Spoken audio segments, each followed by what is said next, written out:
As soon as my husband leaves for work, I reach for him.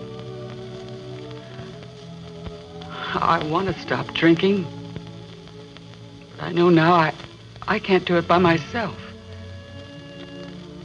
My wife says that either my mother leaves our house or she will. I checked my union headquarters. They told me there were marriage counseling services that might help. I got this whole bottle of sleeping pills.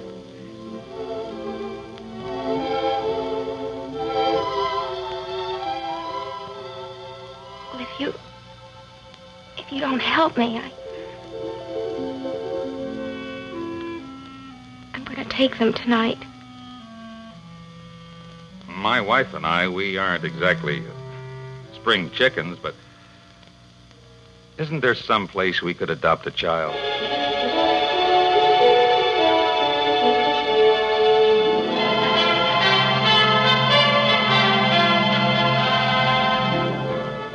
In a vast, sprawling community like ours, there are all kinds of people with all kinds of problems which affect them on the job, in the home, in their relationships to other people. Mostly their problems are small, but when they face difficulties they can't handle themselves, where can they go for help? When Mrs. Donna Allen realized she needed help, she spoke to the personnel director where she works. From him, Mrs. Allen learned of the United Way's Welfare Information Service. Her personnel director had explained that skilled social workers, familiar with all their community's health and welfare resources, could save her time and frustration by directing her to the agency best equipped to meet her needs.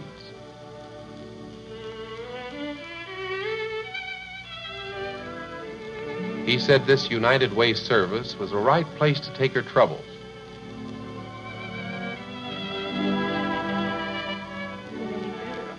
Relieved to find someone she can talk to, someone who may hold the solution to her problems, Donna Allen explains her situation. And then, since my husband died, they've gotten completely out of hand. I have to work. If I don't do something to straighten the two of them out, I'm going to lose my job. There have been too many times when I've had to leave work in the middle of the day. The boys haven't shown up at school, or their teachers can't cope with them. Neither can I. I'm a widow. I need that job. I can't expect them to keep on giving me all this emergency time off.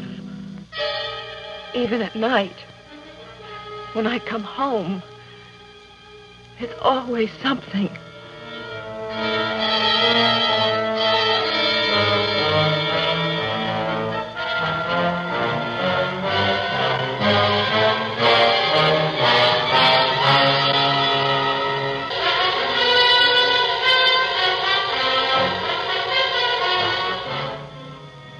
If I'm forced to quit work and stay home, maybe then I could get them back in line.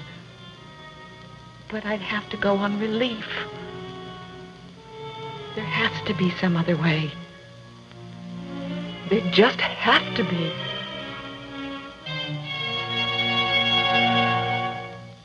From the other end of the county, James Thompson, a serviceman for the telephone company, explains his problem.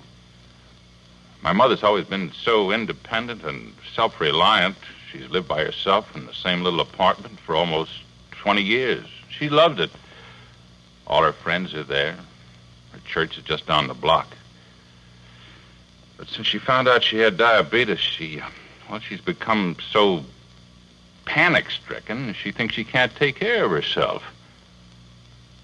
She's too young to go into an old people's home and too old to be happy in ours. Oh, we'd love to have Mother with us, but we live in such cramped quarters. 4 kids could make more noise than a locomotive in a churchyard. And there's never a minute when they don't have at least one friend over. I keep wondering if she could stand it all that racket and the activity. Well, Mother wonders, too. Mother knows she can't keep on like she is, going to the doctor every morning for her insulin injection.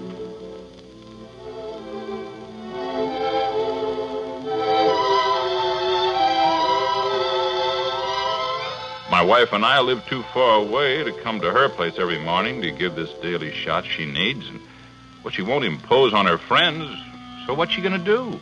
I mean, well, what can we do? Especially with... And in the Welfare Information Office, John Hartford, a school teacher, who has learned to live with tragedy, needs help for his 12-year-old son. Bob is our only child. Well, a few months ago, he went on a fishing trip with me. Bobby's always been a sort of an outdoor boy. He even talked about someday going into forestry. Well, on the way home, there was an accident. And Bobby lost his sight. And ever since, he's just sort of resigned from living.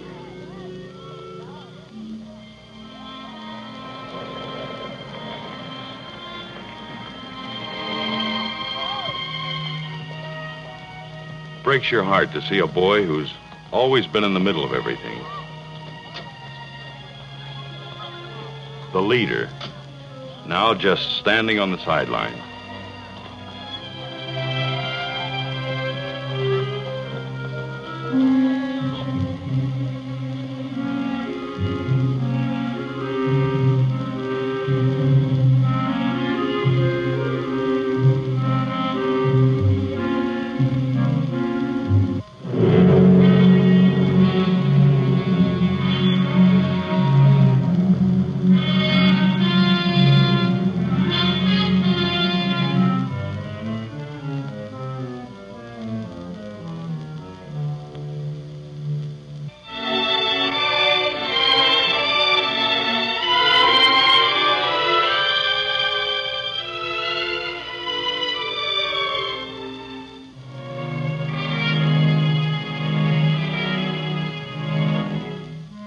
This sort of thing happens all the time.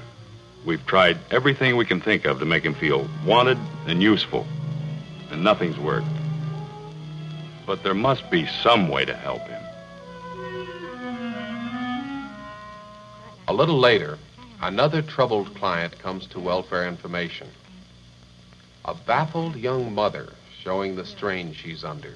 You see, we just moved to California. And I just don't know any place to go to see about the way my little girl is acting. I mean, you just have to tell her over and over to do something, and she still won't mind.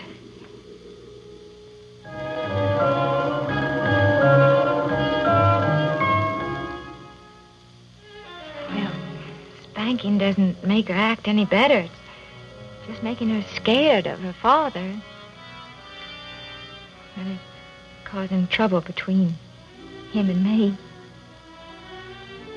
Well, do you know of any place, not too expensive, that can tell me how to make her behave?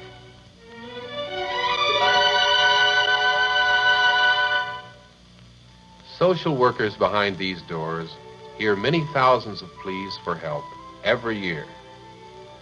But who provides the answers? Are you people in our community in too much of a hurry, too busy with your own affairs, to reach out a neighborly, helping hand to the troubled, the afflicted, the needy?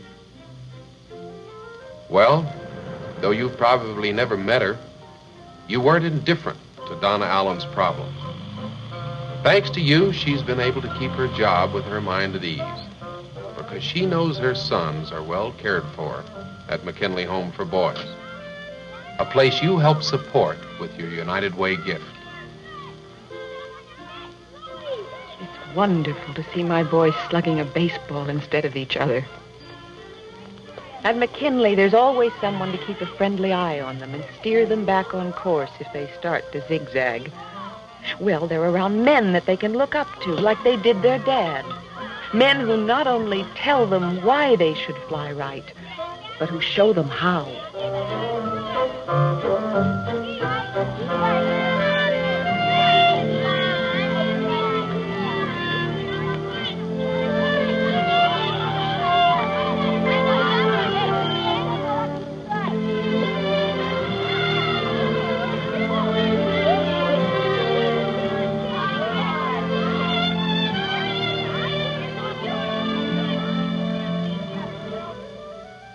Weekends and holidays, when I bring them home, we're all pulling in the same direction. Like the boys say, we're an A-OK family again.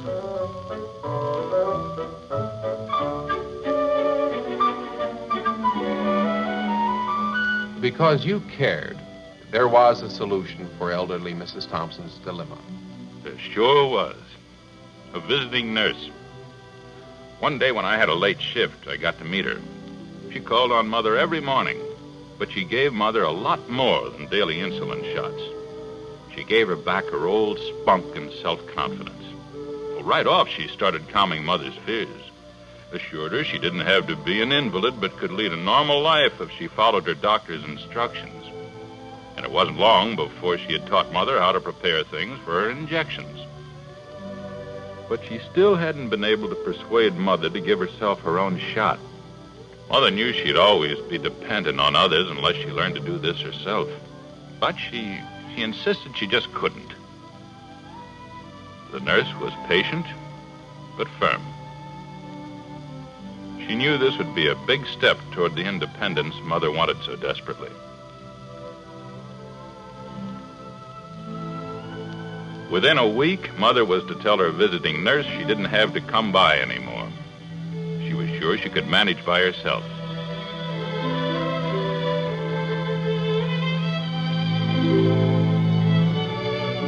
And she has.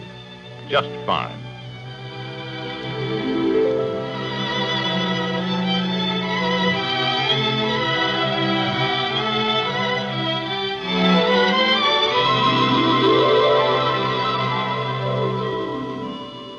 What about the darkness of spirit and sight of young Bob Hartford? Would or could anyone bring light into his life? The Boy Scouts might help, the welfare information social worker told Bob's father. The scoutmaster in Bob's neighborhood, contacted by a scout executive, put it up to his truth. Were they willing to fit a handicapped boy into their programs? They were. But it wasn't easy to convince Bob that it wasn't out of pity that they were asking him to join the troop. The other fellas, especially his buddy Peter, patiently tried to help him learn what he needed to know if he was to make the grade as a scout. Like packing his gear for a weekend campout.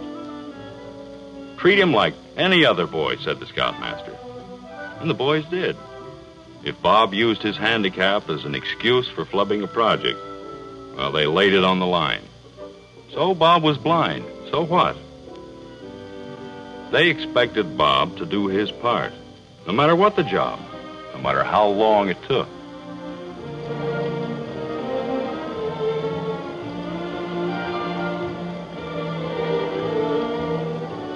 Thanks to the Scouts, Bob's finding his own way again. Not just in the outdoors, but in school, at home, everywhere. He's not alone. He's not lonely anymore. He's back to being one of the guys. And with your United Way gift, you made sure that Bob had his chance to belong. Just as you made sure there was a place where a worried mother could find out about her little girl's seemingly naughty behavior. A thorough checkup at Children's Hospital Clinic revealed that Karen had a difficulty her parents hadn't suspected. It turned out she couldn't hear very well. And that was why she seemed to mind us only when we got angry with her. Because then we raised our voices. Do you hear this one? No? Let's try another one. Do you hear this one? You hear this? I hear it. I hear it. I hear it. Good. Let's try it again now. A hearing aid was prescribed, but Karen's only 6. I was wondering, would she fuss about wearing one? She gave us the answer. The receiver in her ear felt a little strange, but she loved the exciting, wonderful sound she could hear now. She said, "I like my radio."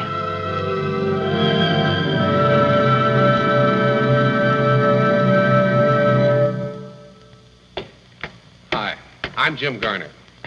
You know, compassion, just plain caring about the next guy, is handled a lot differently than it was, say, 50 years ago. Being neighborly isn't as personal nowadays, but it is a lot more effective. With your United Way gift, you can reach out a friendly hand to hundreds of thousands of your neighbors throughout Los Angeles County. The United Way has always been the biggest charity package. But this year, your gift must do a bigger job than ever before. You see, for the first time, communities from one end of Los Angeles County to the other have joined in one great annual appeal. This year, when you give the United Way, measure that gift against this larger need. See to it that the door is never locked against all those who must turn to the United Way for help. Give more generously for all of Los Angeles County. Thank you.